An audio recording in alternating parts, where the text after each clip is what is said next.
Sí, al final yo creo que nos hemos sobrepuesto a que empecemos mal los partidos, pero yo creo por el hambre del equipo. El equipo quiere estar arriba, el equipo cree en lo que hacemos, cree que podemos estar arriba y esta va a ser la tónica hasta final de temporada.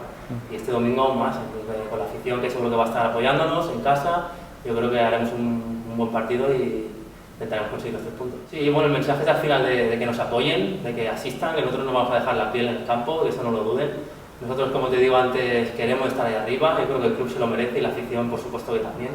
Y nosotros vamos a estar ahí dejándonos la vida y esperemos bueno, que cuando vengan el domingo les sepamos recompensar.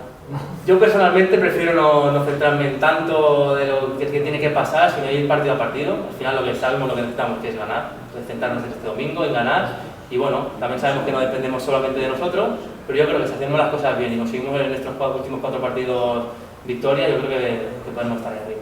Bueno, sí, al final, como te digo, el equipo quiere y cree y al final sí, yo creo que este equipo no se va a rendir, aunque en estos partidos también empecemos por abajo, el equipo va a seguir insistiendo y bueno, yo creo que muchos partidos de temporada nos ha pasado, hemos hecho muchas remontadas, hemos conseguido muchos buenos partidos y bueno, intentaremos que sea así hasta el final.